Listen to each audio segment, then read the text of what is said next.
So J.D. Vance doesn't give a shit about killing people without due process. We went from let's send people out of this country to let's just accuse people of a crime and then go blow up a boat and kill 11 people.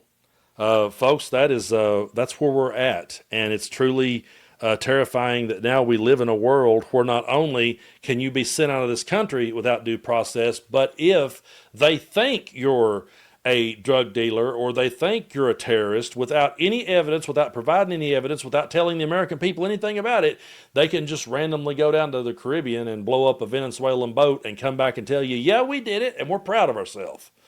That, unfortunately, is the world that we live in. I want to bring you up this exchange here between J.D. Vance on Twitter, because this will show you exactly the kind of person that he is, and he's one heartbeat away from being our next president. He says, killing cartel members who poison our fellow citizens is the highest and best use of the military. To which Brian Krasenstein, I hope I'm saying that right, chimed in to say, killing citizens of another nation who are civilians without due process is called a war crime, to which J.D. Vance said, I don't give a shit what you call it. I'm going to leave this up on the screen just for a minute because, like I said, J.D. Vance is one heartbeat away from being the president of the United States, and he does not give a shit if we kill citizens of another nation who are civilians without due process. I don't think that these people really think these things through when they go ahead and do it. They're just going for it now, folks, but they're not fully thinking it through. And when they put this stuff out there on the internet, it sticks forever. So they're going to have a real hard time saying we are the No More Wars party. They're never going to be able to use that phrase again. They don't get to keep that bumper sticker. They don't get to keep that t-shirt, because now we have the Department of War. Now we have them just going out and randomly killing 11 people, and they never showed us the evidence. We got nothing. All we got was them saying that's drug cartel and we're going to do it, and screw you if you don't like it. Now, it's going to take more Republicans standing up. And I know people always want me to harp on the Democrats, and I'm going to later. The Democrats have theirs coming, trust me. But right now, the Republicans are in full control. Trump has the White House. He has the Supreme Court, Senate, and House. So it's going to take more Republicans standing up and saying, we can't go along with this anymore. I don't like Rand Paul. I'm not a fan of Rand Paul. He's no one that I would ever vote for, but he at least called Vance out on this. And says right here, JD, I don't give a shit. Vance says killing people he accuses of a crime is the highest and best use of the military. Did he ever read To Kill a Mockingbird? Did he ever wonder what might happen if the accused were immediately executed without trial or representation?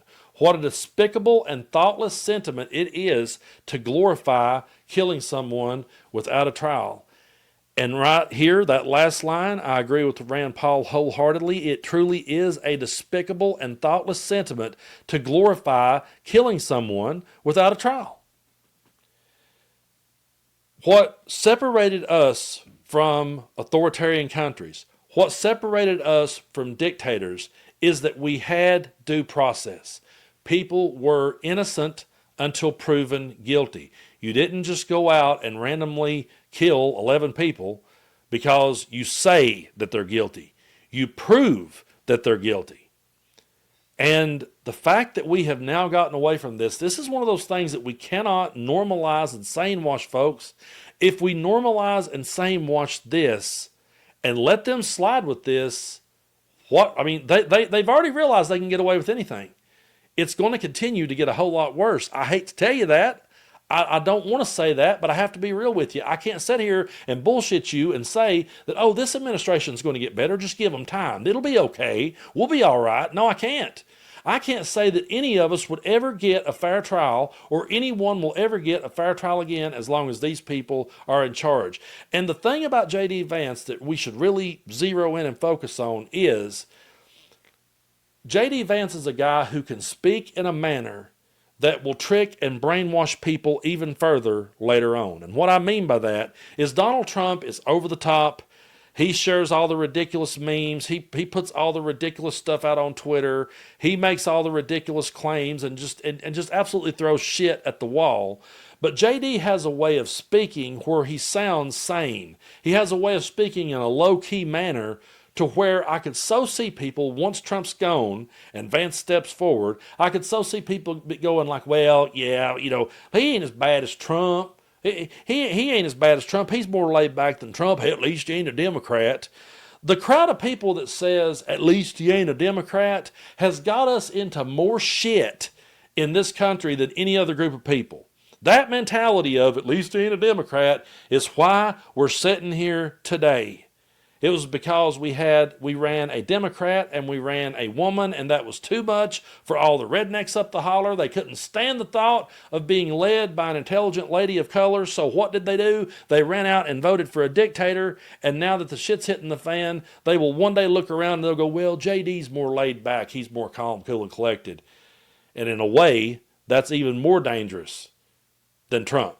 Because at least with Trump, we can point and say, look how batshit insane that looks. And you will get people to go, yeah, that does look pretty insane. But with JD, he has a way of wording things that is just absolutely delusional. And he says it in a mild manner that will appeal to that casual voter who 9 times out of 10 has their head lodged up their ass. But take a look right here at JD and just how delusional he is when he describes Donald Trump as a leader. This is crazy to me. I think that it's funny because the president really does have this attitude of, I'm going to surround myself with good people. I'm going to give clear directives. I'm going to check in, certainly, but I'm going to let my people go and do what I tell them to do and what I encourage them to do. And that sort of, I wouldn't call it a hands-off leadership style, but a leadership style that trusts the people around you very much is something I learned from the Marine Corps. And I think the greatest leaders that I've served under, that I've served with, they all have this ability to set clear guidelines, to inspire people, but also to trust people. And I think it's very hard to inspire people if you don't trust them. That's sort of two sides of the same coin. I learned that in the Marines. That's the guy that said, I'm a never Trump guy. That's the guy that said he saw through how Donald Trump manipulated people and used people, and he saw through how that Donald Trump had the politics of hatred. And there he is, going to bat for him and putting such a delusional spin. I absolutely expect Laura Trump to sit there like the zombie she is and just smile and nod along at that bullshit. But how J.D. Vance didn't say that out loud without throwing up in his mouth is beyond me. He just lets people do their job. He puts faith in people and lets them do their job. No, he surrounded himself by loyalists. And if J.D. Vance doesn't do everything that Donald Trump wants him to do, well, get ready, J.D. Ask Mike Pence how that worked out for him. Okay, if you step out of line, he's going to let you go do what he tells you to do because you're every bit of a madman as he is. But step out of line with him, our J.D. Just step out of line with him just one time and walk over and do things your way and go against what he says. And let's see how quickly he doesn't say you didn't have the courage. And let's see how quickly they bring the noose for your ass.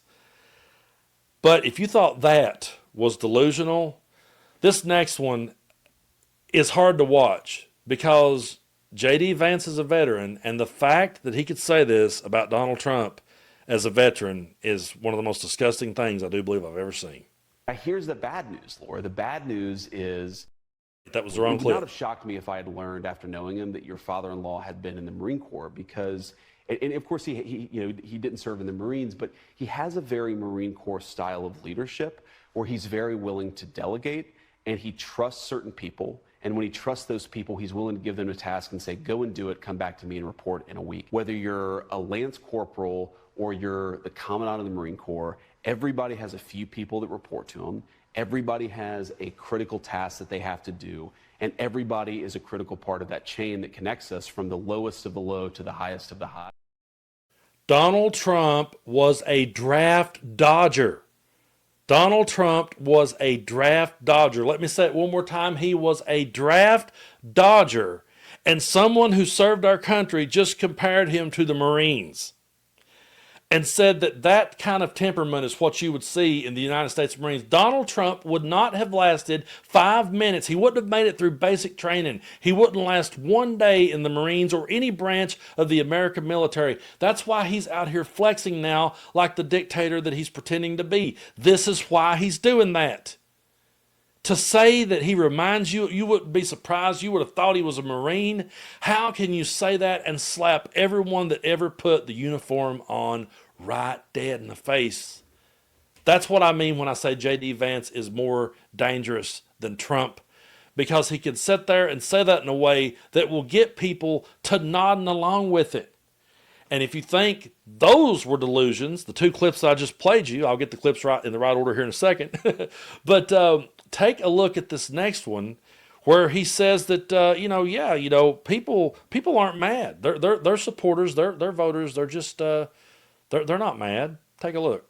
Here's the bad news, Laura. The bad news is, a great political mind, one of the president's pollsters once told me that anger usually wins midterm elections.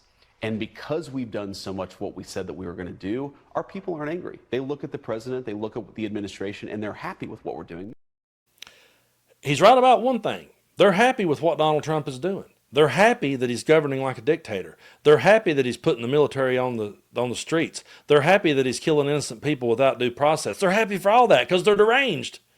Because they are batshit crazy. So yeah, they're happy with it, but he is truly delusional if he doesn't realize that there are a whole lot of people who are extremely pissed off. And when he says, well, anger is what wins midterms, well, if we actually get to have a midterms and the game isn't rigged in Trump's favor, there is a whole lot of people pissed off, and we've covered countless protests, and I've went to them myself. I've spoke at them myself. I meet people every day who are out there, and we're pissed off, and we're pissed off at the way that Donald Trump and J.D. Vance is governing this country. And we look at J.D. Vance and we realize he's one heartbeat away from being the president of the United States, and we say to ourselves, we can never let that happen. Because if he would look at 11 people who died without due process and say, I don't give a shit what you call it, my question is, what is a man like that capable of doing next? And if the followers will roll with all this, we've already seen them roll with everything. They rolled with January 6th. They rolled with him becoming a convicted felon. They rolled with him being liable of sexual abuse, defaming the victim, taking the nuclear codes. I could sit here and go on and on and on. They have rolled with him every step of the way. There is never going to be a bridge too far for MAGA. So I'll give J.D. Vance that one. Yeah, their crowd's happy. They're all tickled to death that the vaccines are being yanked off the shelf and that RFK is swimming in a river of shit. They're thrilled. They'll go jump in the river of shit with him. Those are the type of people that we're up against. But reasonable people have got to come together, put whatever differences we have aside, and realize what the greatest threat we have is. Because if you can send people out of the country, you start there, you send people, oh, they're gang members. They're gang members. They're drug dealers. They're going to rape your daughter. They're going to kill you in the grocery store. Get them out of here. So you send those people out without due process because they got a funky tattoo that you can't even tell the difference between Photoshop and a real tattoo. You send those people out of the country, and then, oh yeah, we're going to blow up a boat. Well, what can't they do next? And this is the one part that I will keep trying to drive home to the people who cheer on Donald Trump and J.D. Vance for doing this shit. Go ahead, cheer, and laugh now while you still can. Because when the day comes that they don't need you anymore, or when the day comes that you step out of line and you decide to rock the boat, you'll get sent out of this world without due process. And when someone like me stands up and says, hey, J.D. Vance, you really shouldn't have done that to your own supporters. You really shouldn't have done that to the people that voted for you. He's going to say, I don't give a shit what you call it.